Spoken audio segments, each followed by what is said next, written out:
From here, you might come to lay on your belly, extending long on your mat. You could rest your forehead on stacked hands again, or still. You might choose to stay here and rest, letting the floor provide feedback against your belly with each inhale, diaphragmatic breathing. And like zipping up a jacket, letting that inhale expand as the sternum comes to touch the floor as well. The ribs rise, filling all the way up. And exhale, everything draws towards the floor.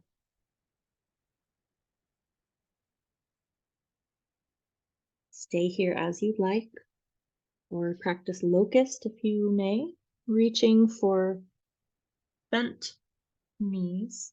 What am I trying to say? Bend your knees, reach for your ankles. If your hands at your sides reaching behind you are able to catch them, you can kick your ankles into your hands. Lift your footprints towards the sky, drawing your knees towards each other in center. Notice the rocking motion created by each inhale as your belly presses on the floor.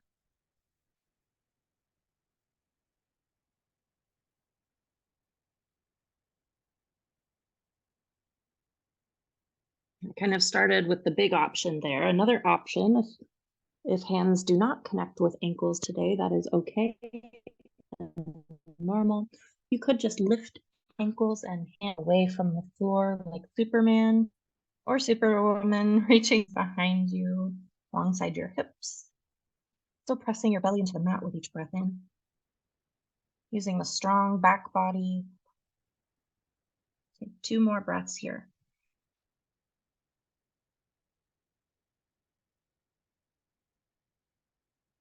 And lay everything down. Come to rest.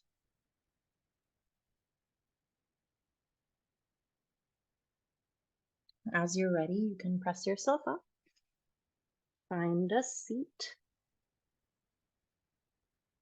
Maybe exploring staff pose again. We'll extend our legs long against the mat. First, I'd like to offer to fold your blanket or towel, making a little shelf. And then supporting your weight, lifting your hips to set upon that shelf. And then kind of tipping your pelvis off the edge. This kind of scoots the flesh behind you and kind of helps tip the pelvis forward, taking the weight out of the low back and the hip flexors. Once you're set up this way, if you're choosing to give that a try, you can scoot your footprints away from you, flex your toes, and find staff pose with both legs extended. If your hamstrings are still not ready to lengthen in this way today, that is okay. And you could instead bring your blanket to roll behind your knees or thighs, as we did earlier in our practice. From here, think tall thoughts, send your crown away from your hips, making your spine long with a deep breath in. Root to rise, connect your hands with the floor to sit tall as you breathe in again. And exhale, ground as though driving straight down into the earth, one vertebrae into the other, like perfect little stacks, sending all your weight downward, grounding, connecting. You might flex your toes towards your face, letting your legs be strong, sitting here actively. On an exhale, you might tuck your chin towards your chest, let your face become heavy, bringing your forehead with weight towards your lap. Notice where you feel the sensations of the length created in the back of your neck, maybe your trapezoids and your shoulders. Notice this as well. Continue to breathe as you melt forward one vertebrae at a time. You could connect your hands with the mat just for textural feedback or for additional support if your head feels especially heavy to your spine. Continue curling forward. Your shoulders might become heavy now. Like your shoulder caps are moving towards your thighs and knees. Notice your breath. Continue to fill up your belly and chest, massaging your organs in new ways as you take new shapes. Continue tucking your chin, making this a round ragdoll as you get heavy, heavy, heavy, still more towards your lap.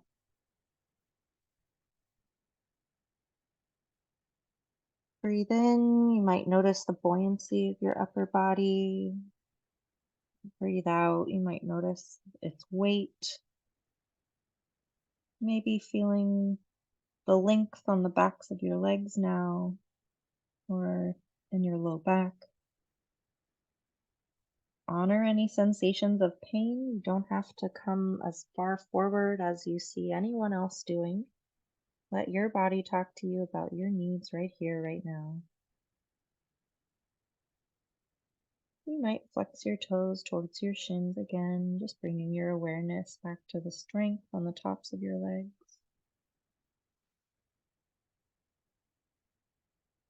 Still bringing your awareness to your breath as you get heavier still. Maybe connecting elbows with the mat if lowering that far.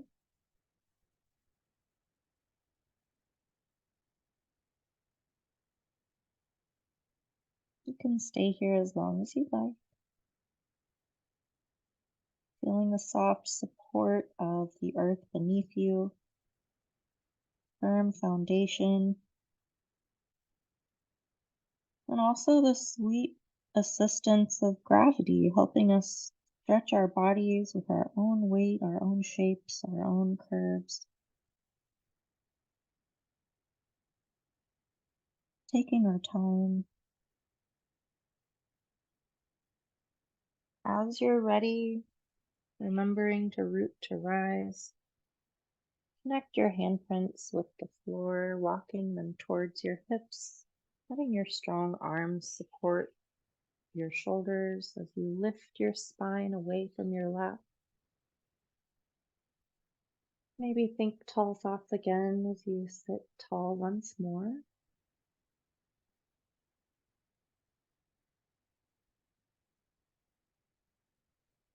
Nice. We have just a few minutes left here together. I invite you to cross one ankle over opposite knee, bending at that knee, flexing the toes towards the shin and letting the knee fall out to the side for seated half pigeon. This is enough. If you have a block or anything available to tuck under that knee for additional support, please do so. If you feel hungry for more, for additional stretch sensation, you might bring your extended foot to connect with the mat, bringing your lap towards you, still flexing your lifted toes towards your shin.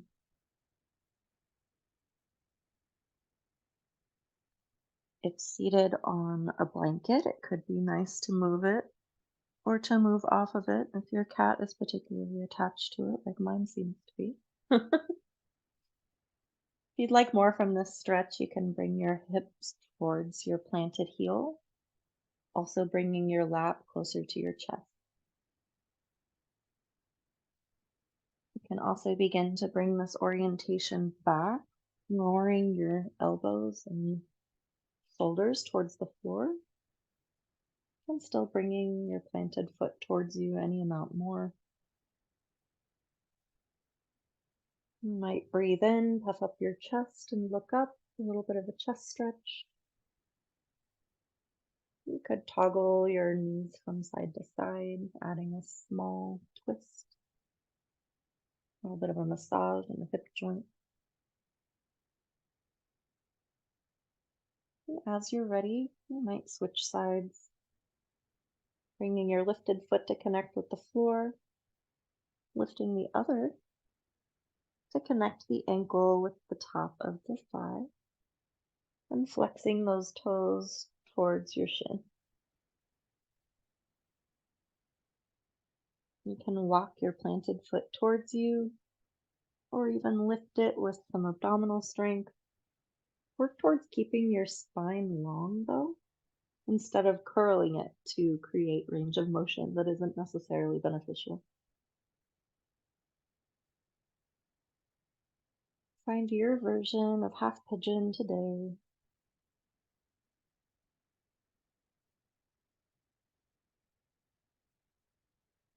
Lowering to the mat as you're ready. Sorry, little buddy. We'll just make that adjustment. We work with what we've got, right? So you lower to your back. Notice again what flat feels like, the sounds around you. Maybe you can hear the purring cat just like I can. You can stay just as you are, supported on the mat, beginning to rest. Or one final pose as an option, if you choose, could be to lift your feet from the mat up high overhead for waterfall. I like to imagine water spilling over my feet and pouring from my toes over my forehead. Soft water, pleasant water, beautiful waterfall. You might dance with your feet. Take any last stretches or pedaling of the ankles.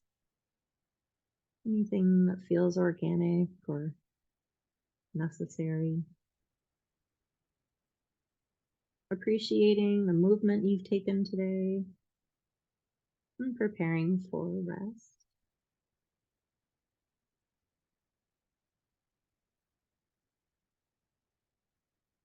Again, if practicing next to a wall like I am, you could choose to rotate your body so that your feet can rest against the wall.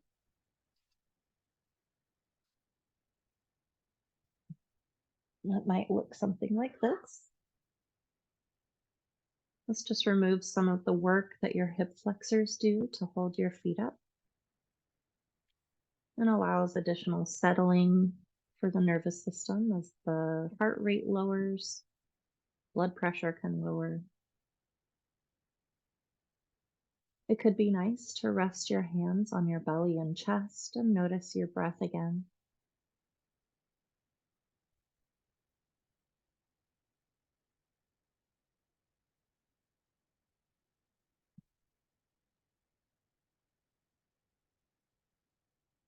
You could choose to rest with your legs still lifted, enjoying the benefits of that system calming effect. Or you could wiggle around into place, finding comfort, stretching long on your mat if cat allows.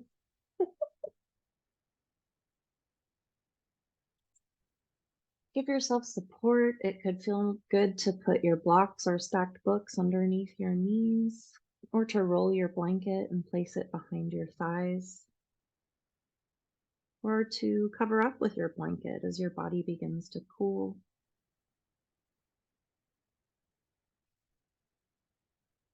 You might rest your hands on your belly and just notice the rise and fall as you breathe and rest. In Shavasana, final resting pose.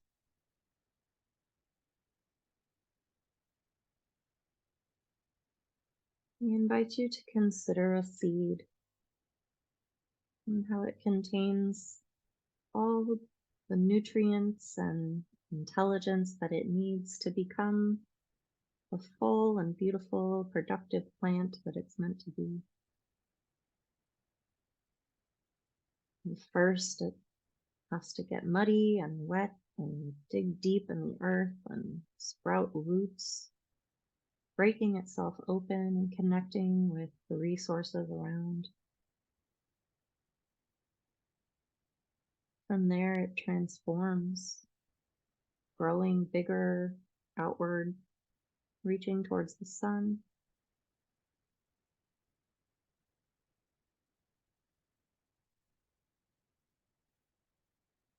Growing still more, connecting with the seasons and the different aspects of a year that plant can go through, taking warmth in the summer season,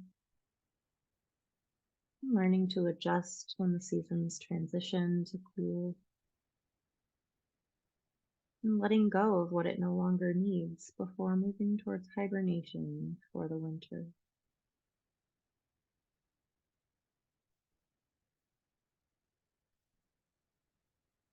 Sometimes transforming to become an entirely new seed again the following season,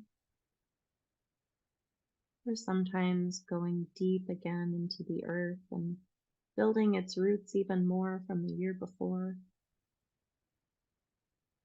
sprouting again and growing up, repeating a new cycle. Consider all the ways that your breath is like the seed. We start out small and tiny and close, almost like when we wake up in the morning with shallow breath. There's kind of a stretching and breaking open that happens at the start of each day. So we make space in our bodies and minds for the challenges ahead.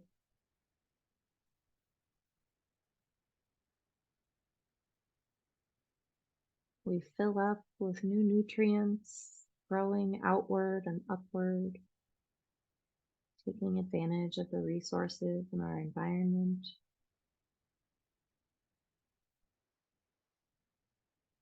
Moving with the seasons, we might go through our own phases and periods of transformation and transition, even hibernation. We work on ourselves, break old parts open to find new parts to grow.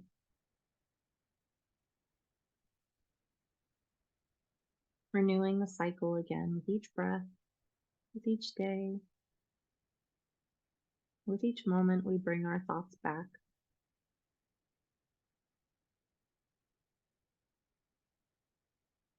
I invite you to rest here as long as you like. Notice the sounds in your space. Notice the sounds in your body. Notice your thoughts.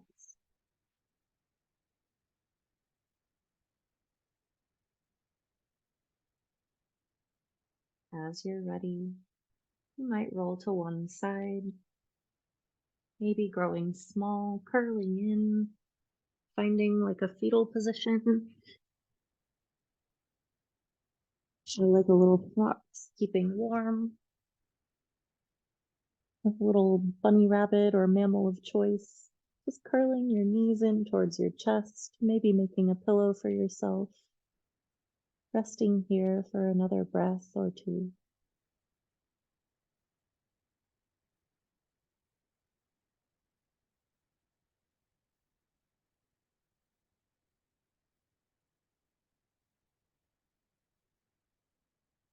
As you're ready, you might sprout roots, connect your hand with the floor, press into your strong arms, growing tall, finding a comfortable seat.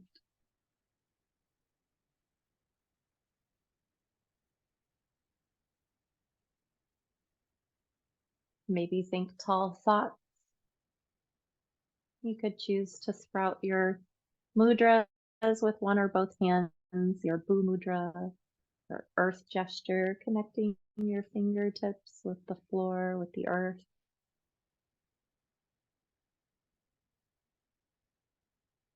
Breathe in, rooting to rise, pressing into the earth to grow tall.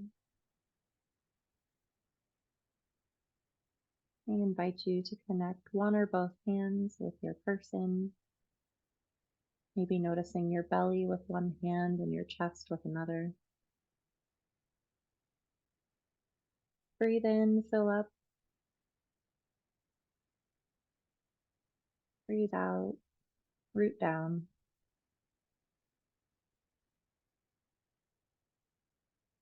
With a moment of gratitude, maybe thank yourself for this time, spent in exploring this practice and listening to my voice and joining me for what I have to share today. It's truly an honor, and I'm grateful for your being here and allowing me to share it with you. I hope you'll go forward and take care. Take any of these tools that you need and leave what you don't. I hope you'll find something here to explore again. And stay curious. I hope to see you again soon. Take care. Bye-bye.